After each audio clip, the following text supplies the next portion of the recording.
This is gonna be something else. Yes. Okay, so I don't know what to say. You always have things to say. Hi, I'm Clark. I dated Britni Jordan. Oh my god. I'm still here, but... I'm still here. You know. Hi everyone, my name is Britni Jordan, and usually I film videos with tips and tricks on how to navigate planet Earth, but today I thought that I would do something a little more comical and interview somebody that I'm still pretty close to, that I used to date, and ask him some highly inappropriate and also hilarious questions about why our relationship ended and what it was like to date me. Not what it was like to know me on Instagram, not what it's like to know me in Arizona Beauty Co., but what it's actually like to date me. I'm happy that my therapy has worked since we broke up. I am ecstatic. My therapist said this was a bad idea. Yeah? But I also need to cross over some of these boundaries, so I'm very happy to be here. What was a bad idea? To show back up in your life after just the months, the brief 10 weeks of just high strung emotional abuse. I remember going out quite a bit. I remember being in your apartment quite a bit and just talking. That's what I remember. I remember your apartment very well. Your dirty ass shower the first day I came over there. It was fucking ridiculous. I looked in the shower and I'm like, this isn't gonna work. So I ended up cleaning your shower for, I don't know, probably half an hour. It was so gross. And look at you, your house is amazing. It's all clean, organized. You became an adult in the last 6 months. There's a totally different aura about you. It's amazing. It's actually true. It's factual. Yeah. My therapist said this was a great idea. I don't actually have a therapist. I thought I was your therapist. You're like a mother to me and like a therapist and just actually super nice to me, so I'm really happy that you're back around. Okay. But for a while, you were a fucking emotional terrorist. I know. And it was like the Harbinger of Death. It was that? I don't know what that is. Harbinger of Death? It's like the Grim Reaper. Okay. Yeah, for a while you were like the Grim Reaper of emotional stability and happiness for me. I wasn't in a good place. It's okay. You want to know how you like attracted me in? I would love to know that. It was conniving and brilliant. Okay, let me hear it. I went to the strip club the next night after we met, and I was looking to have some more fun, and... Oh yeah, I remember that. Yeah, so that was the drunken calls, and you're like, who the fuck is this? I feel like that's a red flag I should have listened to. I'm sorry, Kayla, my therapist. That was a huge red flag. No, definitely, you should have listened to her. That was a big one. So how it developed is, she is fun over text, so fun, and I made some inappropriate jokes that she thought was hilarious. I remember making one about like her father not being in her life that was serious. You said let's have an orgy and let's invite your cousin and your uncle, but your dad won't be there as usual. It's still hilarious. That's pretty funny. Let's have some structure here. Alright. Okay. Yep. Alright, so my first question is, when did you know that you wanted to be exclusive with me? And this is funny. It's funny because I'm pretty sure that I forced you into being exclusive. Well, the first time, I'm absolutely gonna vape in this. This is a get to know us time. Absolutely, I'll fucking vape. Okay. So the first time I knew that I wanted to be exclusive with Britni was when she realized it. And she's like, oh yeah, we're dating now. And I was like, oh no. No, we're certainly not. And she didn't like that answer. It really triggered my daddy issues. Yeah. Like really bad. It wasn't good. Oh, it was not fun. It was challenging. But it's okay. I'm sorry. Look at you now.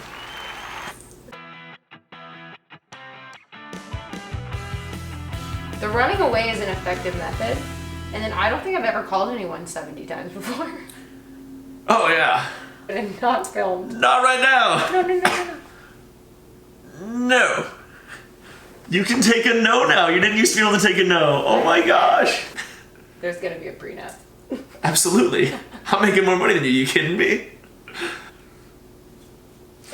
Well, if I have to break up with her, it'll only cost me this much. How much would it cost? You can have the horses, darling. I don't want the horses. You can have the horses. When we first started dating, one of the first times I went over to his house, I left, and he texted me an emoji of a small family where it was a father and a son and a daughter, and he goes, this is me after we have 2 kids and I take them from you. I did say that. I forgot. I was like, this is how happy we'll be with you out of here. I forgot. That's great.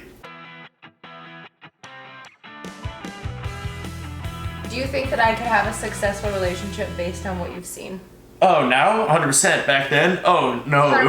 It was a total loss. Yes. The Titanic was sunk to the bottom of the sea. It was a total write-off. It was a Chapter 7 bankruptcy, not a Chapter 11. It was... What's the difference? Oh, God. What's 11 and...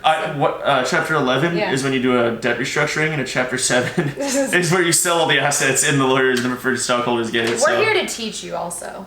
Hey. Welcome to Clark's business class. Yes. We sold everything and just moved on. But you're still here. Yeah. Yeah, I came...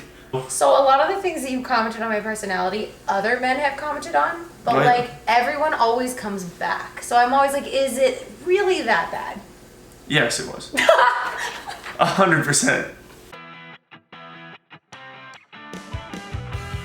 Wow. Our first date, would you like to tell them what our first date was? Me spending Thanksgiving with your family. Oh! You wait, literally wasn't that our first date? Or I don't remember. It was the second right. time I ever hung out with you. Yeah.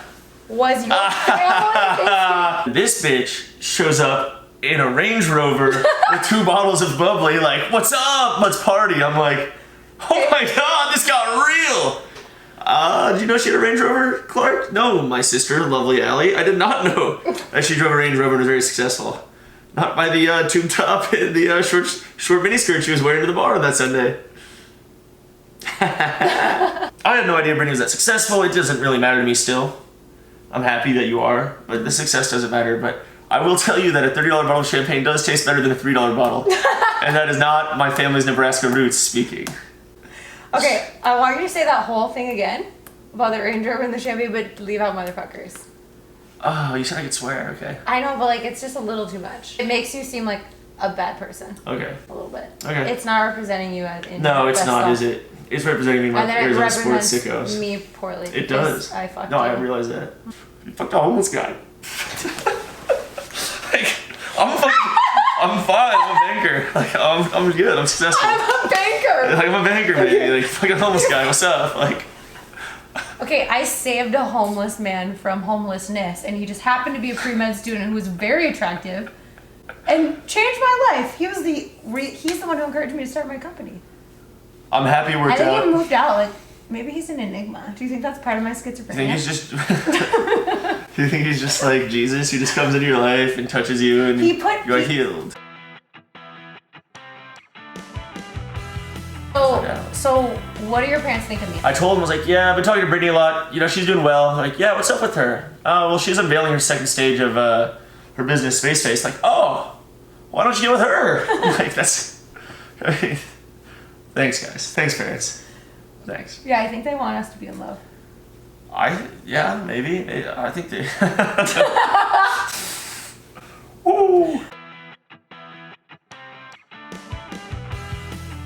I missed the talks. The conversation was great. I've never really dated older. I remember talking with one of my buddies at work, who's my mentor, and I was like, dude, I love it. I love the mentor. Or sorry, I was like, I love the conversation. He's like, yep, that's what you get. And I was like, it's really good. Like, it's really intelligent. It's high level. It's invigorating and challenging. So yeah, I missed the conversation. But it's tough to operate at that level all the time. It can wear other people out. 100%. 100%. Other people are like that. I kind of am. Just bang, bang, bang all the time. But it drives other people crazy. Even at work, when I'm trying to be successful, true. It drives people crazy. They don't like it. They're like, what are you like? You know, how much coffee did you drink? I'm like, I don't even drink coffee! You and I, like, despite being our own hurricanes and, like, healing. Don't you take my word? What? Don't you take my hurricane setup? I already told you that. Would you like to tell the hurricane joke? He would like to now tell us hurricane You better joke. cut this in at the beginning of the show, because I was expecting this. I had this set up from like a week ago. Wait, we'll just add it in right now. What's it like to date Britni Jordan? Can't ask that when I'm vaping. Can't ask that when These I'm are all vaping, outtakes. What is it like to date Britni Jordan? Okay. Let's smoke. Alright, wait.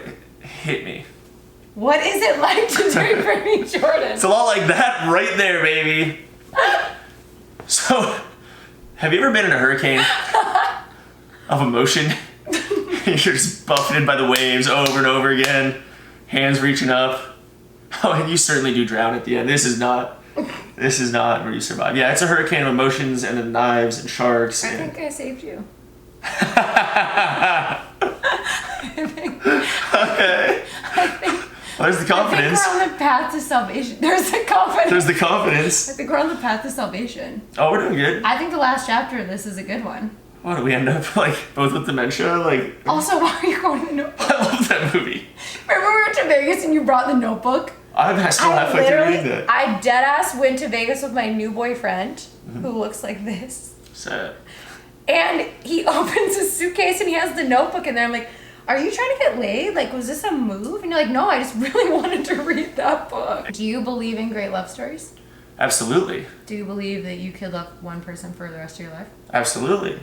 I love that. I didn't know that. Yeah, but eventually it's all about you two against the world. I agree. Yeah. I love that. So dating Britni Jordan's like swimming in a beautiful river and then, or like the ocean, and then all of a sudden a hurricane strikes and it's a hurricane of emotion. It's terrifying. Should we start like a support group for people that have loved me? Yes. All right, we got another 30 minutes? No, not really. You got shit to do? No, I just thought we were gonna do another 30. Okay. Ready? Okay, enough with the vaping though. You look like a fuckboy.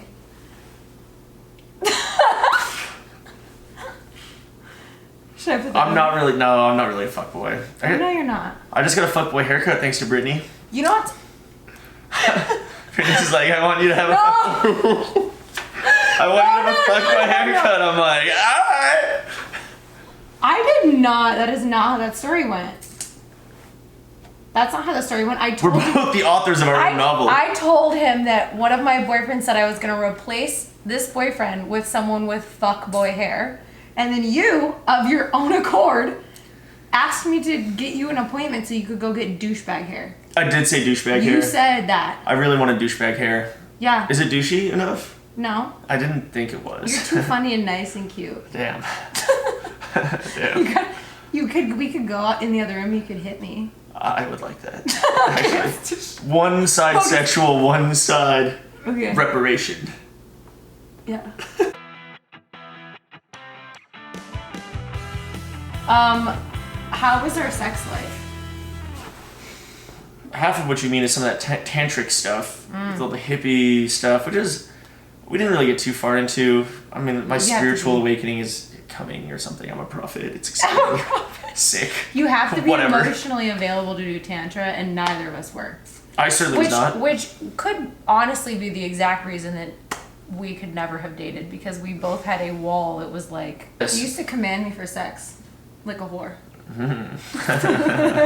Yes, I'm very aggressive. You would just look at me without touching me and go, sex, now. Uh-huh. That didn't do that for me. I think that was part of why I started. You didn't like that. I started getting mad at you. Yeah. I think that's when I started not being a nice girlfriend. No, it's because you didn't treat me. No, I'm fucking way before. Like, you're looking for causality with things that are not connected. That's like, true. No, I just like, she'd be like, and it wasn't like I'd be like, sex. I'd be like, sex? I'd be like, you can't do that. You have to like do all this stuff first. Like, younger men, first of all, they don't do foreplay. There's no oral sex. And it literally, they command sex from you. Like, that's how they get it. Because they have sex with girls they meet at bars who have no morals and zero value. So they're like, you're coming home with me. And you're going to wear this. And we're going to do this. And we're going to eat that. And fuck me right now. That's literally your entire sexual adventure before you met me. I literally couldn't come up with a rebuttal. I still do this. True, I know. I still do that.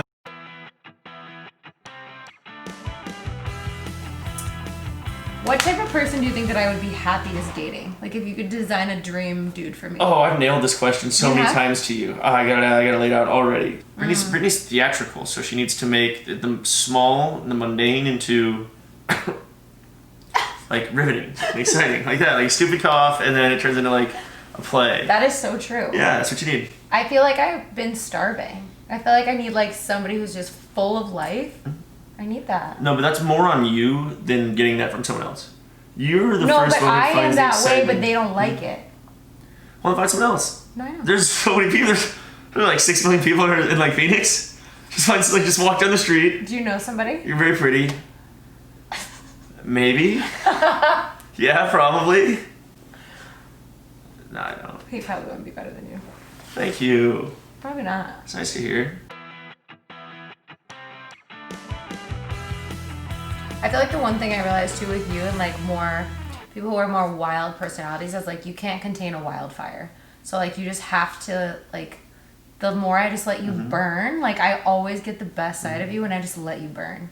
Absolutely. And I'm just like here as a staple in the same spot, and you just kind of like, and I just have always like, I've learned that you need to like go and come and go. Yeah. But I wanted you to like move into my closet and never leave. Yeah, you tried to put me in your pocket, and that's I wanted you in my pocket. That's not where I'm going. I'm still not going to your pocket. I'm not doing it. I don't need you in my pocket. Good. I know. That's the best. Now. I'm so happy. Like I just felt profound happiness. Like yes. My pocket is full now. Yes. No.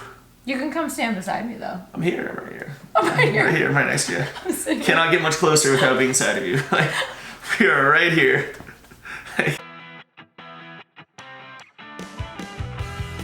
Do you feel like I was a bad or a good influence on your life? Good. I walked away from that going, I am such a developed person. I'm so much more developed than I thought. Like, she's a successful business owner with money and people under her, and she's a mess. And I'm looking at myself going, dude, you're 25. You're doing good. So I was good for your ego. No, you're good for where I felt like I was going down life.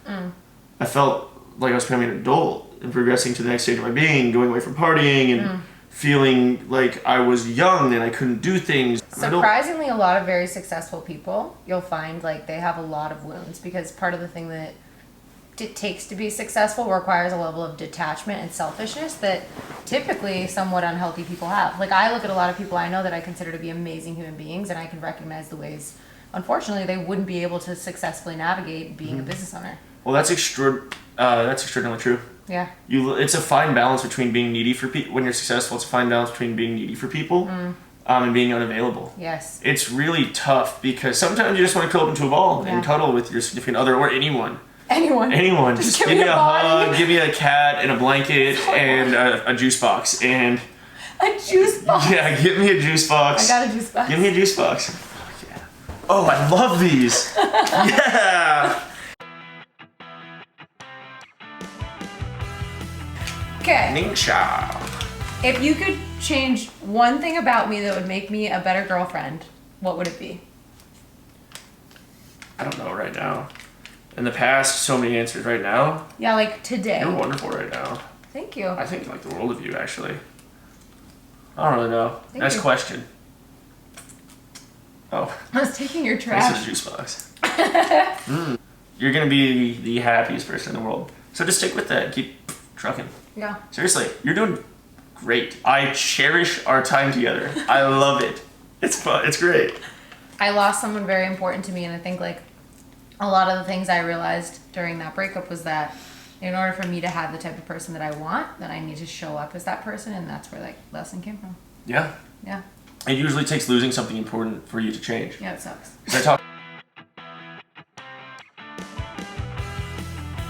What's your dream woman like? Well, the funny thing about that is, as I grow up, I think my second wife isn't born yet.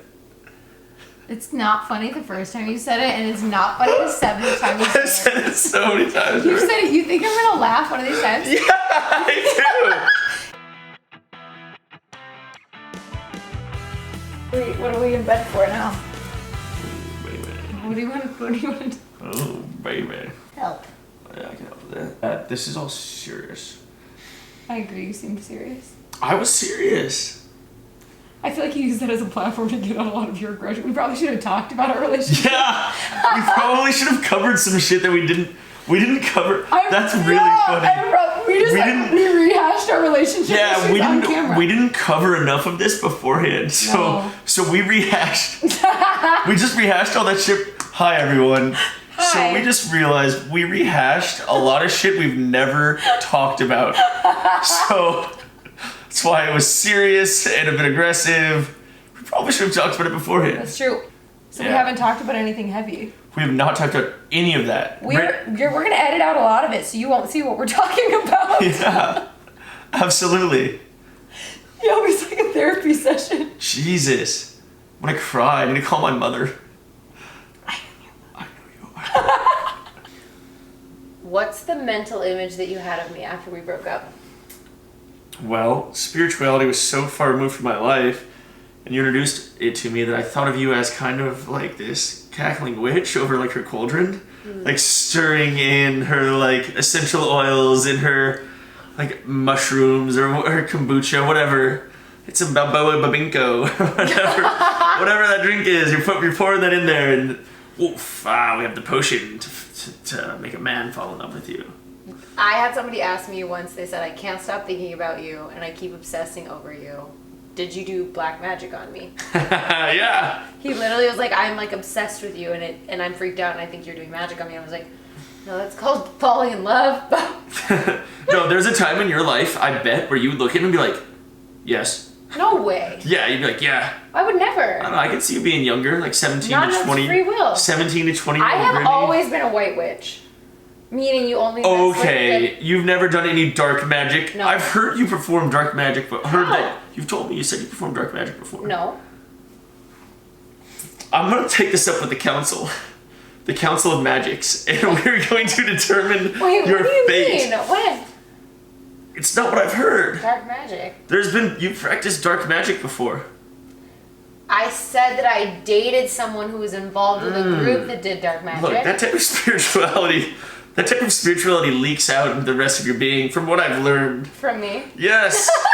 Like, the purple wallpaper is not adjacent. What purple wall? I'm making shit up now. The purple wallpaper is not adjacent to the other herbs. And then there's a cross combobulation of energy, and it just doesn't flow correctly. And then the dark magic leaked into your soul, and it forever resides. Yeah. Will you heal me? I tried. Thank you for coming to this episode of Knowing Britni Jordan, Ex-Boyfriend Edition. Up next, Knowing Britni Jordan, Therapist Edition. Oh my god.